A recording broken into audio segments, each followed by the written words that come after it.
Gracias porque tú nos tienes hoy dispuestos a escuchar tu voz.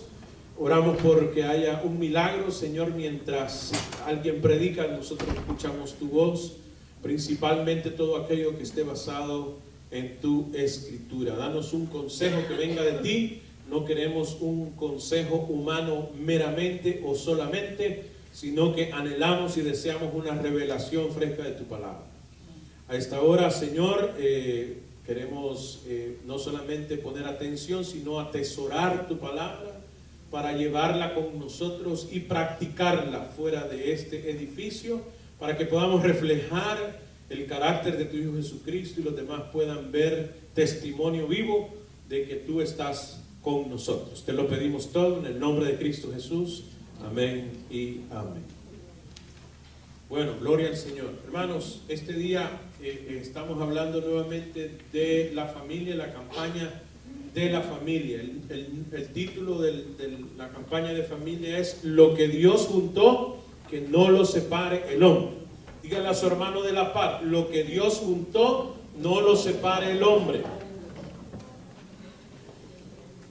Es importante, hermanos, que nosotros podamos mantener firmes los pensamientos de Dios. La familia, tal cual, hombre, mujer, hijos, es idea de Dios y debemos de apoyarla y promoverla. Así que esta mañana estaremos leyendo Mateo 19. Ya dijimos que este mundo quiere separar a la familia, así que lo que Dios juntó no lo separa el hombre, incluyéndonos a nosotros. No deberíamos de separar familias, sino juntarlas. Mateo 19, 1 al 12 dice: aconteció que cuando Jesús terminó estas palabras, se alejó de Galilea y fue a las regiones de Judea, al otro lado del Jordán, y le siguieron grandes multitudes, y lo sanó allí. Entonces vinieron a él los fariseos, tentándole y diciéndole: ¿es lícito al hombre repudiar a su mujer por cualquier causa? Él respondiendo les dijo: ¿no habéis leído que el que los hizo al principio, varón y hembra los hizo? Y dijo: por esto el hombre dejará padre y madre y se unirá a su mujer, y los dos serán una sola carne. Así que no son ya más dos, sino una sola carne. Por tanto, lo que Dios juntó, no lo separe el hombre. Le dijeron: ¿por qué pues mandó Moisés dar carta de divorcio y repudiarla? Él les dijo: por la dureza de vuestro corazón, Moisés os permitió repudiar a vuestras mujeres, mas al principio no fue así. Y yo os digo que cualquiera que repudia a su mujer, salvo por causa de fornicación, y se casa con otra, adultera. Y el que se casa con la repudiada, adultera. Le dijeron sus discípulos: si es así la condición del hombre con su mujer, no conviene casarse. Entonces él les dijo: no todos son capaces de recibir esto, sino aquellos a quienes es dado. Pues hay eunucos que nacieron así del vientre de su madre, y hay eunucos que son hechos eunucos por los hombres, y hay eunucos que asimismo se hicieron eunucos por causa del reino de los cielos. El que sea capaz de recibir esto, que lo reciba. Basado en este texto, entonces, el domingo pasado dijimos que el Señor puso en la perspectiva correcta la Escritura, de tal manera que concluimos que la Biblia es el manual de la familia. Repítale esta expresión a su hermano de la par. La Biblia es el manual de la familia. El Señor Jesús te dijo: no habéis leído, y esa misma expresión la repetimos entre nosotros: no habéis leído. ¿Leído qué? La Escritura. La Escritura conocida hasta aquel entonces, decíamos, el Antiguo Testamento. También dejó en claro a los fariseos que el Señor al inicio creó hombre y mujer. Y por esa razón concluíamos que la pareja es la base para la familia. Debemos entonces promover la relación entre hombre y mujer y sostener nuestra relación matrimonial como hombre y mujer. Y decíamos que también los padres tienen un nuevo rol, o tenemos un nuevo rol en las familias de nuestros hijos. Las suegras son bienvenidas. ¿Cuántos dicen amén? Amén. Pero no todo el tiempo. Entonces, hermanos, hay nuevos roles que cumplir. Por supuesto, decíamos que se entiende que hay suegras o suegros o abuelitos que deben de vivir con la familia y están permanentemente, más sin embargo deben de ser prudentes y deben de saber convivir con esta nueva familia, entendiendo que padre y madre son en ese momento lo preponderante. No es fácil, pero el Señor nos ayuda. Amén. Gracias por la... Vamos a ver entonces esta mañana, hermanos, 3 aspectos más de lo que estamos hablando de la familia. Lo que Dios juntó no lo separa el hombre. Estamos en el punto de que Dios juntó, ya quedó claro qué es lo que Dios juntó, pero ahora tenemos también que ir por el punto de que no lo separa el hombre. Y una de las cosas que está separando lo que Dios juntó es que se está tomando con ligereza la palabra o el significado y la aplicación de la palabra divorcio. Así que debemos de tener cuidado con la palabra divorcio. Vuelva a ver a su hermano más cercano, mírenlo a los ojos. Si es su pareja, mucho mejor. Y dígale, cuidado con la palabra divorcio. Y este consejo o esta expresión, hermanos, no solamente aplica a los que están casados, sino también a aquellos que no están casados. Por alguna razón, usted ya enviudó, usted ya se separó, o en la condición que usted está, no podemos tomar a la ligera la palabra divorcio.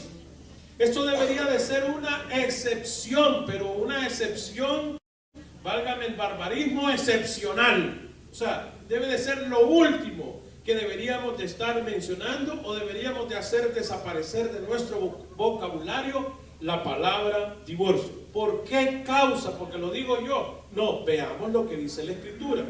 Ya el domingo pasado dejamos establecido que la Biblia es el manual de la familia. ¿Cuántos dicen amén? Amén.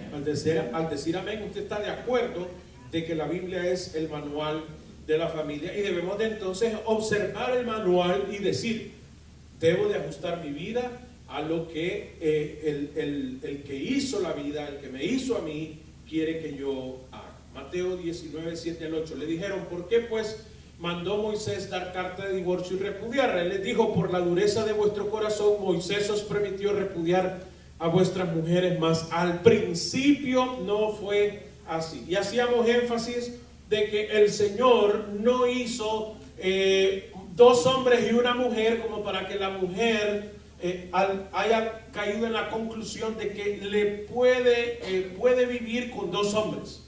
Tampoco el Señor hizo un hombre y 2 mujeres, como para que podamos concluir que hay permiso para que un hombre tenga más de una sola mujer. También concluimos que el Señor no hizo al inicio 2 hombres, como para que digamos que debemos de aceptar la relación marital entre hombre y hombre. También dijimos que al principio el Señor no hizo mujer y mujer, sino que hizo varón y hembra. No hizo mujer y mujer como para justificar en este momento que una mujer y otra mujer pueden vivir en relación marital. Si usted es cristiano, si nosotros promovemos el cristianismo, el único matrimonio de acuerdo a la Escritura aceptable es entre un hombre y una mujer. Y es solamente entre ese hombre para esa mujer y esa mujer para ese hombre. Adán no tenía otra alternativa, tuvo que quedarse con Eva. Y Eva no tuvo otra alternativa, se tuvo que quedar con Adán. Y mi esposa no tiene otra alternativa que quedarse con este galán. Y yo no tengo otra alternativa que quedarme con mi esposa.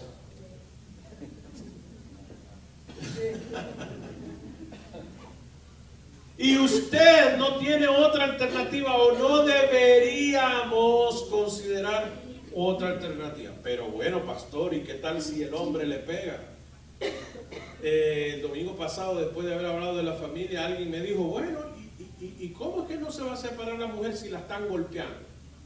y concluíamos entonces que cada caso es particular y a través de la escritura quiero llevarlos a ese punto. O sea, obviamente que en 30, 40 minutos no vamos a agotar toda la doctrina de la familia, pero por lo menos estamos recordando lo que la escritura dice, de acuerdo a lo que el Señor Jesús dijo, no habéis leído, o sea, la palabra del Señor. Cuidado con la palabra divorcio. Deuteronomio 24, del 1 al 4. Cuando los fariseos se referían a que Moisés había permitido que hubiese divorcio o cartas de repudio, se referían a la ley para el pueblo hebreo. Deuteronomio 24, del 1 al 4 dice: cuando alguno tomare mujer y se casare con ella, si no le agradare por haber hallado en ella alguna cosa indecente. Fíjese que la pregunta de los fariseos a Jesús fue: ¿podemos darle carta de divorcio o de repudio a la mujer por cualquier cosa? Y la ley no decía que por cualquier cosa. Si no le agradare por haber hallado en ella alguna cosa indecente, le escribirá carta de divorcio y se la entregará en su mano y la despedirá de su casa. Y salida de su casa podrá ir y casarse con otro hombre. Pero si la aborreciere este último, o sea, si le dijera, bueno, vamos a divorciar, y le escribiere carta de divorcio y se la entregare en su mano y la despidiere de su casa, o si hubiere muerto el postrer hombre que la tomó por mujer, no podrá su primer marido que la despidió volverla a tomar para que sea su mujer, después que fue envilecida. Pero porque eso es abominación delante de Jehová, y no has de pervertir la tierra que Jehová tu Dios te da por heredad. Eso decía la ley. Pero ¿qué pasó? Cuando ya estaban los fariseos, estaban delante de Jesús, los judíos, los hebreos, tomaron con ligereza la palabra divorcio. Y en lugar de ser la excepción, era la regla. La despedían por cualquier motivo. No le gustó cómo le cocinó, para afuera. No le gustó cómo lo está tratando, para afuera. Entonces, era un abuso que había en aquel momento en la sociedad hebrea por causa del divorcio establecido. Entonces los fariseos citaban y decían: ¿por qué Moisés? Porque Moisés fue el autor de la Torá, de los primeros 5 libros de la Biblia, del Antiguo Testamento. A eso se referían. No es que lo conocían personalmente, sino que conocían la escritura que por inspiración del Espíritu Santo había dejado como revelación de Dios. Entonces, los judíos tomaron con ligereza la palabra divorcio. La ley no es que decía que por cualquier cosa, por alguna cuestión indecente. Ahora, ¿qué significaba ser indecente? ¿Quién declaraba la indecencia? Quedaba en el hombre decidir si lo que había hecho la mujer era indecente. O sea, de alguna manera la ley fue dada con la perspectiva de que los que la iban a aplicar en su espíritu, en lo más profundo, lo que querían era agradar a Dios. Porque el mismo Moisés, que escribió Deuteronomio 24, 1 al 4, también escribió Génesis. Y es la misma palabra que el Señor Jesús estaba citando, que al principio varón y hembra los creó. Por lo tanto, no podría contradecirse Moisés, sino que el espíritu que inspiró a Moisés para declarar Deuteronomio 24, 1 al 4, es el mismo espíritu que lo llevó a escribir Génesis. Y en el Génesis, varón y hembra los creó, había solo un hombre y había una sola mujer. Por lo tanto, si vamos a dar una buena interpretación, significa que deberíamos de quedarnos con una sola esposa, a no ser como el caso extremo, no como caso común, como caso extremo, la posibilidad lejana de divorciarse. Debo darle testimonio, hermano, que el matrimonio entre Claudia y yo, a punto de cumplir 30 años, el 30 aniversario, ¿cómo se le llama el 30 aniversario? ¿Bodas de qué? De perlas. ¿Qué sé yo? ¿De qué se llama? Bueno, la cosa que... ¿De qué? De aguante. En estos 30 años, hermanos, hemos tenido nuestros desafíos. No es que nosotros no hemos enfrentado la situación. La realidad, ella viniendo de una cultura de un hogar, la crió mi suegra con mi suegro en parte de su vida, y a mí me criaron mis padres bajo culturas familiares diferentes. Entonces es juntar dos personas que vienen bajo cultura familiar diferente y empezar a fusionar o a ponerse de acuerdo sobre el nuevo hogar. Y por supuesto, hermano, que hemos tenido dificultades de opinión, de relación, y a Dios gracias estamos a punto de llegar a los 30 años. Pero llegó un momento de nuestra vida donde decidimos de manera pactada de que nosotros nos íbamos a hacer los bobos con respecto a la palabra divorcio. Ya no era válido invitarnos al divorcio.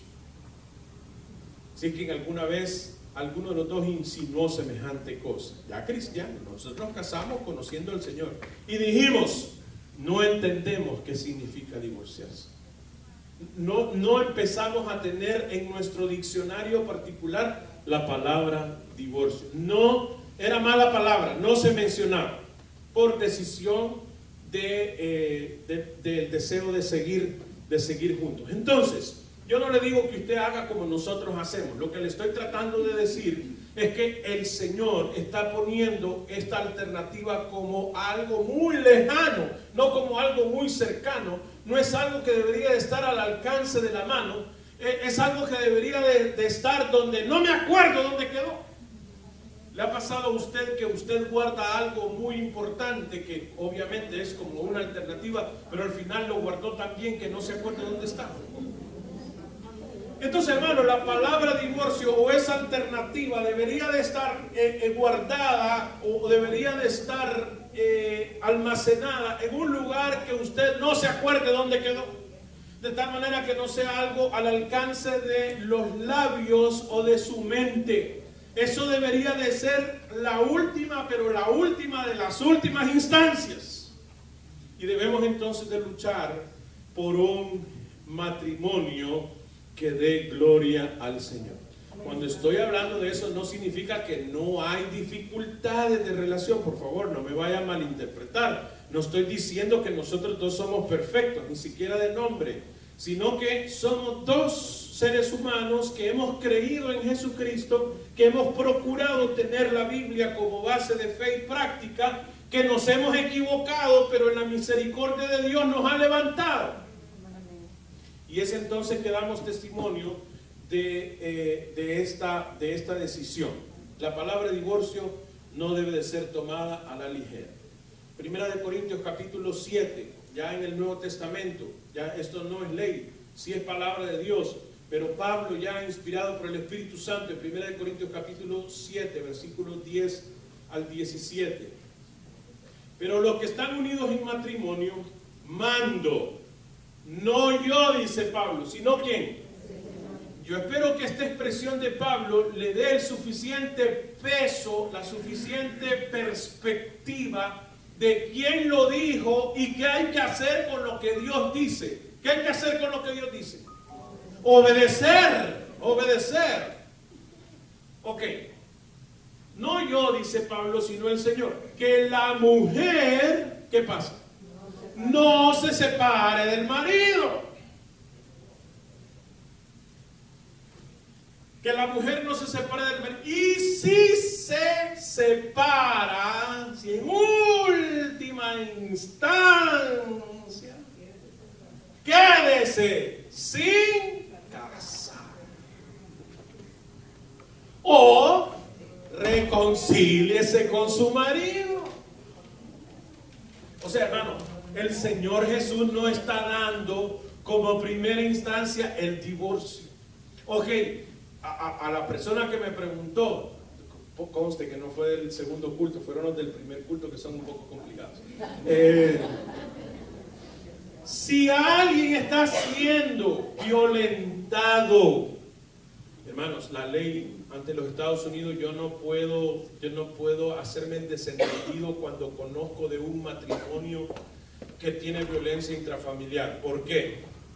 Porque si yo conozco de una familia que está teniendo violencia intrafamiliar y al final hay un desenlace fatal, yo voy a tener problemas con la ley. Entonces, yo debo de dar conocimiento cuando un matrimonio tiene violencia intrafamiliar. Si yo le veo a usted un morado de golpe, mi deber es preguntarle. Si usted me dice que porque se cayó en la bañera, ok, es su problema, pero si yo llego a estar en el entendimiento, en el mejor de mis entendimientos, que usted es golpeada o golpeado, porque también hay mujeres abusadoras, tengo que denunciarlo. Es política mía, hermano, cuando yo tengo a un matrimonio en consejería, preguntarle, cuando ya llegamos a la intimidad, decirle, ustedes tienen violencia intrafamiliar. Les hago la aclaración, si ustedes me lo confiesan, tengo la obligación de denunciarlos. ¿Ustedes quieren que yo sepa eso? Tienen el derecho a no decirme y yo a no conocerlo y continuar la conversación bajo esas condiciones, que yo no estoy enterado, que no posteriormente vengan y me digan, usted sabía y por eso se murió fulana, sino que, hermanos, debemos de ir por el asunto de la manera correcta. Entonces, ante esa alternativa de que alguien esté siendo violentado, la palabra nos dice que puede separarse, pero si usted como mujer se separó, no es para que se vuelva a casar. Por eso es que los discípulos le dijeron, si así es la condición, está difícil casarse, dijeron los discípulos. Porque Adán no tuvo otra alternativa, hermano. No dijo, es que Eva me pega. Pues aguante. No. Tuvo que estar con ella. Yo no tengo otra alternativa. O es Claudia o es Claudia. Y no me pega, dice. Entonces, hermano, esta alternativa no es para que tengamos una vida licenciosa y querramos entonces vivir la vida loca, ¿no? Living la vida loca, el pastor dijo, no. Pablo aclaró, mando, no yo, sino el Señor. Quédese sin casar. Ok, o reconcíliese con su marido. Y que el marido no abandone a su mujer. Y a los demás, yo digo, no el Señor, aquí vienen las alternativas, basado en el fundamento bíblico de que al principio varón y hembra Dios los creó. No el Señor. Si algún hermano tiene mujer que no sea creyente y ella consiente en vivir con él, no la abandone. Y si una mujer tiene marido que no sea creyente y él consiente en vivir con ella, no lo abandone. Porque el marido incrédulo es santificado en la mujer y la mujer incrédula en el marido. Pues de otra manera vuestros hijos serían inmundos, mientras que ahora son santos. Pero si el incrédulo se separa, sepárese.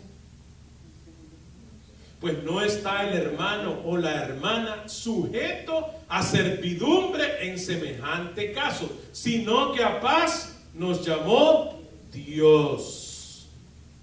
Porque ¿qué sabes tú, oh mujer, si quizá harás salvo a tu marido? ¿O qué sabes tú, oh marido, si quizás harás salvo a tu mujer? Pero cada uno como el Señor le repartió y como Dios llamó a cada uno, así haga. Esto ordeno en todas las iglesias. Entonces Pablo hace una excepción.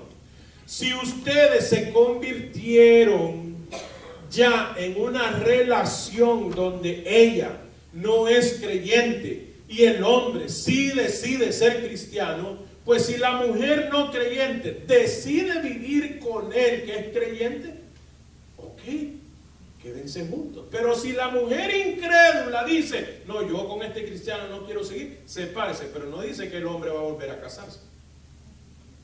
Si la mujer vive con un hombre incrédulo y el hombre quiere seguir con ella, pues ok, está bien, dice, júntense. Y si el incrédulo quiere separarse, sepárese, pero no dice que la creyente tiene que volver a casarse. Se está hablando de la convivencia, la convivencia. Ahora, si un cristiano o una cristiana está soltera o soltero hoy, levanten la mano los que están solteros. Hay varios, sí, claro, porque no. Oye, tú estás casada, yo te vi que levantaste la mano. Dice la palabra que el soltero no se una en yugo desigual. Ahora, si usted decide unirse en yugo desigual, usted va a sufrir las consecuencias. Ok, hay excepciones, hay personas que se han unido en yugo desigual y el matrimonio ha sido saludable. Es su responsabilidad que esa persona se convierta al Señor. Pero por lo general, dicen, pastor, si ella se va a convertir por mi injerencia espiritual. Casi siempre, no siempre, casi siempre. Lo que resulta es que ella se lo llevó al mundial. O él se la lleva al mundo. Entonces alguien puede decir, ay pastor, pero es que aquí en la iglesia no hay nada. Digo, una soltera, ¿no? Aquí no hay de mi edad. Todos los que tengan, yo los puedo presentar si ustedes quieren. Aquí hay alternativas de todo tipo.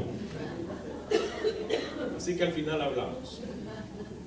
Pero es entonces, hermanos, de que la palabra divorcio no puede estar como nuestra primera alternativa. Cuidado con la palabra divorcio. Primera de Corintios capítulo 7, versículo 39 al 40. La mujer casada está ligada por ley mientras su marido vive. Pero si su marido muriere, libre es para casarse con quien quiera, con tal que sea en el Señor. Pero a mi juicio, dice Pablo, más dichosa será si se quedare así. Y pienso que también yo tengo el Espíritu de Dios, dijo Pablo. Las viudas.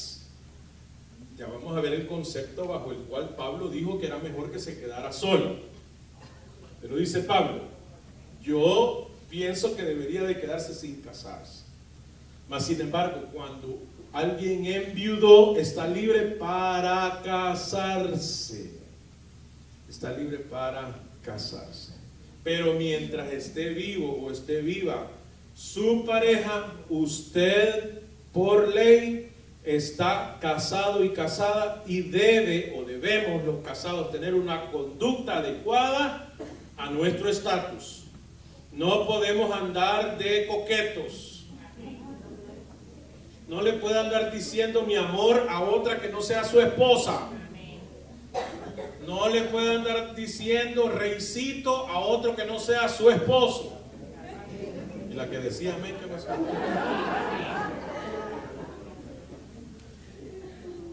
Segundo, debemos tener cuidado con la palabra divorcio. Tenemos que tener cuidado con el área sexual. Con el área sexual. Mateo 19, 7 al 8. Aquí hay tres corrientes teológicas. Una es que dice que cuando el Señor dijo, a excepción de fornicación, algunos dicen de que en realidad, en el contexto, porque dice el que se casa con la aborrecida o con la separada o con la divorciada, adultera, dice el contexto de Mateo 19. Entonces están diciendo que en realidad el Señor Jesús no está poniendo ninguna excepción a la regla, sino que de verdad no debe divorciarse y no debería de juntarse con más nadie. Esa es una postura. La otra postura es que en realidad el Señor dio esa excepción y como cada caso es particular, entonces se separan y se pueden casar con quien quiera. Y estamos algunos que consideramos que definitivamente el área sexual es una área, el área sexual descuidada es una área de dificultad que podría llevarnos a una separación. Mateo 19, 7 al 8. Yo os digo que cualquiera que repudia a su mujer, está hablando Jesús, o sea, Mateo está registrando las palabras de Jesús. Cualquiera que repudia a su mujer salvo por causa de fornicación, vamos a poner de causas sexuales, y se casa con otra adultera, y el que se casa con la repudiada adultera. Ok. Primera de Corintios, capítulo 7, versículos 1 al 6. Pablo una vez más dice: en cuanto a las cosas que me escribisteis, bueno le sería al hombre no tocar mujer. O sea, Pablo está diciendo, lo mejor sería que ni se juntaran con nadie. Pero sigamos leyendo. Pero a causa de las fornicaciones, cada uno tenga su propia mujer y cada una tenga su propio marido. El marido cumpla con la mujer el deber conyugal y asimismo la mujer con el marido. La mujer no tiene potestad sobre su propio cuerpo, sino el marido. Ni tampoco tiene el marido potestad sobre su propio cuerpo, sino la mujer. No os neguéis el uno al otro, a no ser por algún tiempo de mutuo consentimiento, para ocuparos sosegadamente en la oración. No es que para cualquier cosa, sino que si no van a estar intimando, van a estar orando. Y volved a juntaros en uno para que no os tiente Satanás. ¿A causa de qué? De vuestra incontinencia. Mas esto digo por vía de concesión, no por mandamiento. O sea que Pablo no está mandando que no se casen. Dice, bueno sería el hombre no tocar mujer, dice Pablo.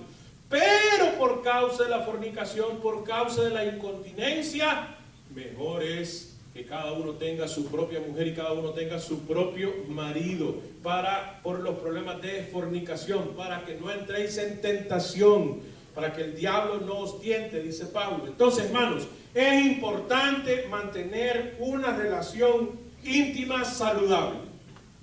Es espiritual, es responsabilidad cristiana de que todos, casados o no, podamos procurar que los matrimonios tengan una vida saludable, sexual, íntima en su hogar. Esto implica que todos deberíamos de colaborar. Todos. ¿En qué sentido, pastor? ¿Cómo que vamos a colaborar? No llegue a horas inoportunas de visita. El matrimonio requiere de intimidad. Las suegras son bienvenidas, pero no a toda hora. Con todo respeto. Por eso anticipamos que los padres tenemos nuevos roles con nuestros hijos. Los hijos pueden tener participación negativa en esta cuestión del matrimonio, en esta área de matrimonio. Por lo tanto, debe de dárseles un cuidado respectivo. Los suegros podemos cuidar de los nietos.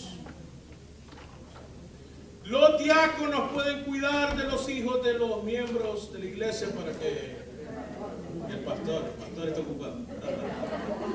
No, también puedo colaborar, ¿por qué no? Entonces, hermanos, recomendación, fíjese, Pablo dijo, no mando yo, el Señor, yo no soy tampoco quien para mandar en su casa. Recomiendo, no permita a hijos, no importa la edad, menores o mayores, dormir en la misma cama. Hay hogares donde en el master room, ahí duermen los esposos, los hijos, los perros y los gatos. Y todos en la misma cama. El king size es insuficiente para todo el mundo estando en el mismo lugar. Es saludable que los hijos duerman en una habitación aparte. Se oyen las moscas volar. A ver, hermanos,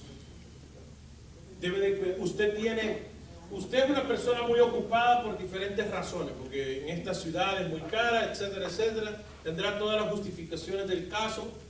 No le voy a culpar, ya le dije, mi sueldo no alcanza para todos. Y cada uno entonces debemos de buscar nuestro sustento. Más sin embargo, hermano, usted tiene 2 y tiene hasta 3 trabajos. Prográmese en no descuidar a su esposo en esta área. Tiene que tener un tiempo para dedicarle a su esposo y cumplir su deber conyugal, como dice la Escritura. Cuando habla del deber conyugal, está hablando acerca de las relaciones íntimas. Usted trabaja como hombre 2 y 3 trabajos. No descuide a su esposa. Tiene que cumplir su deber conyugal. ¿Alguien puede decir amén? Uy, qué tímido, ¿no? Hermanos, el deber conyugal no solamente es la mecánica. El deber conyugal es también el aspecto afectivo.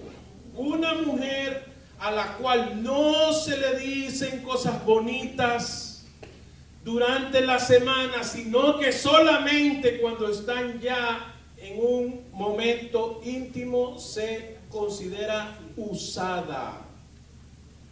Y eso no le permite entonces crear el cerco de seguridad cumpliendo el deber conyugal, sino que la está poniendo en riesgo, porque cuando una mujer se considera usada en su hogar, viene un tercero, viene el hombre ajeno, le dice cosas bonitas que su marido no le dice y la pone en riesgo. Los esposos debemos de hacer sentir bonitas a nuestras esposas. Debemos hacerlas sentir las reinas del hogar, no las empleadas del hogar. Las esposas deben de hacer sentir a su esposo el hombre de la casa, no el inútil de la casa. O sea que cuando estamos hablando de cumplir el deber conyugal, no solamente se habla de la mecánica, se habla del ambiente, de la relación amorosa, bajo la cual entonces podemos seguir. Tercero, y con esto concluyo, 1 Corintios capítulo 7, versículos 7 al 9. Cuidado con el pensamiento de que no conviene casarse. Los discípulos le dijeron al Señor Jesús, siendo así, no conviene casarse. Y en estos tiempos hay gente que dice que no conviene casarse. Hay suegras que le dicen, no hija, no te cases, quédate así. Aquí te vamos a tener toda la vida. Aquí vas a poder tener tu camita calientita. Te voy a hacer tu comidita. No te cases. Va en contra de la doctrina cristiana evitar que los hijos se casen. Sus hijos un día se deben de casar. Digo, si al final lo quieren, ¿verdad? Vamos entonces, 1 Corintios capítulo 7, versículos 7 al 9. Quisiera más bien que todos los hombres fuesen como yo, dice Pablo. Según la historia, puede ser que Pablo fuera soltero. Quisiera más bien que todos los hombres fuesen como yo, pero cada uno tiene su propio don de Dios. Uno a la verdad de un modo y otro de otro. Digo pues, a los solteros y a las viudas, qué bueno les fuera quedarse como yo. Pero si no tienen don de continencia, ¿qué deben de hacer? Cásese. Pues mejor es casarse que estarse quemando. Hermana, hermano, soltero, si usted no tiene el don de continencia, cásese. No le voy a decir que con cualquier fulano, con el primero que pase por la calle, pero cásese. Busque la manera de encontrar esa satisfacción de estar casado. De aquí entonces viene la conveniencia santa de que un soltero o una viuda no se case.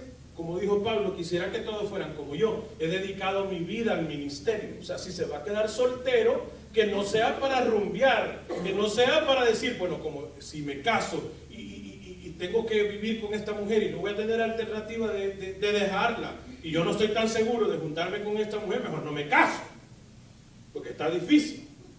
Entonces eso es egoísta, ¿verdad? Y eso vamos a hablar en otra prédica en esta época de la campaña de la familia. Pero lo que estamos tratando de decir es que hay una justificación santa para la soltería. 1 Corintios capítulo 7, versículo 32 al 35. Quisiera pues que estuviesen sin congoja. El soltero tiene cuidado de las cosas del Señor, de cómo agradar al Señor. Ahí está la motivación por la cual debería de quedarse soltero. Pero el casado tiene cuidado de las cosas del mundo, o sea, del mundo de la familia, no del mundo carnal. De cómo agradar a su mujer. Hay asimismo diferencia entre la casada y la doncella. La doncella tiene cuidado de las cosas del Señor para ser santa, así en cuerpo como en espíritu. Pero la casada tiene cuidado de las cosas del mundo, de cómo agradar a su marido.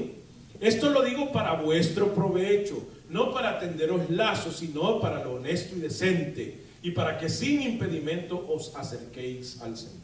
O sea, no está diciendo, miren, quédense solteros, porque acuérdense que Pablo tenía un gran trabajo en toda la región de Macedonia, en Galacia, etcétera, que hemos estado viendo en el libro de los Hechos, y quería y necesitaba gente que le colaborara en el ministerio. No estoy tratando de manipularlos, es lo que está diciendo Pablo. Más sin embargo, dice, si usted tiene el don de continencia, pues entonces dedíquese a la santificación, dedíquese a servir al Señor. Pero si no, tiene que agradar a su marido.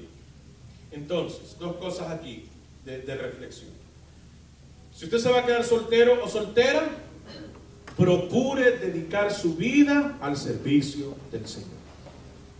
Dos, si usted está casado o casada y su esposa o su esposo muestra insatisfacción porque usted solo pasa en las cosas de la iglesia, debe de atender primero a su esposo y a su esposa. Cuidado con el desequilibrio de pretexto de que está en la espiritualidad del servicio de la casa del Señor y desatienda su casa. Debe de atender a su esposo o a su esposa. El domingo pasado lo dijimos, prioridad, Dios. No confundamos Dios con el quehacer de la iglesia. Es parte, pero no es lo mismo. Primero es Dios. Yo, al abrir los ojos, lo primero es Dios. Mi vida devocional, mi vida de oración con el Señor. Después es mi esposa. En tercer lugar son mis hijos. En cuarto lugar el trabajo. En quinto la iglesia. Cuando hablamos de la iglesia, hablamos de los creyentes, no del edificio, sino que somos los creyentes. Nuestra relación con los miembros de la iglesia está después de todas las otras prioridades. Si yo desatiendo a mi esposa y me dedico a pastor y soy exitoso y llenamos este edificio y plantamos no sé cuántas iglesias y pierdo a mi esposa y a mis hijos, no estoy dando buen testimonio. Entonces, hermanos, debemos de tener las prioridades correctas. Ahora, no seamos tampoco tan pendulares que pasamos de servir al Señor a ausentarnos de la casa de Dios. No, debe de tener el equilibrio correcto entre servir en la casa de Dios, asistir a la casa de Dios, pero cuidar de su matrimonio. ¿Alguien puede decir amén? La esposa debe de sentirse bien atendida y el esposo debe de sentirse bien atendido. Es irónico, hermanos, que hay personas que en la casa del Señor son muy dóciles para servir. Y pastor en que le ayudo, y hermanos en que les ayudo, pero llegan a la casa y no levantan ni un plato. Cualquier parecido es pura coincidencia. Principalmente esto sucede en el primer culto. Entonces, hermanos, sí conviene casarse. Díganle a su hermano de la par, sí conviene casarse, pero hay que hacerlo saludablemente. Ok, cuidado con el pensamiento de que no conviene casarse. Dice 1 Timoteo 4, 1 al 3. Pero el Espíritu dice claramente que en los postreros tiempos algunos apostatarán de la fe, escuchando espíritus engañadores y a doctrinas de demonios, por la hipocresía de mentirosos, que teniendo cauterizada la conciencia, prohibirán ¿qué? Y mandarán a abstenerse de alimentos que Dios creó, para que con acción de gracias participasen de ellos los creyentes y los que han conocido la verdad. Hermanos, va en contra de la doctrina prohibir casarse. Debemos de animar a las personas a que se casen, a que formen hogares, porque hogares sanos hacen iglesias sanas. Por lo tanto, hermanos, no le meta temor, ya sean a sus hijos. Hermanos, sus hijos, lo decíamos el domingo pasado, sus hijos van a levantar vuelo. Tienen alas y van a levantar vuelos. Vamos a darles la mejor de nuestras recomendaciones, sí, pero vamos a respetar sus decisiones. El niño se quiere casar, déjelo que se case. Digo, ya tiene 44 años. Déjelo que se case.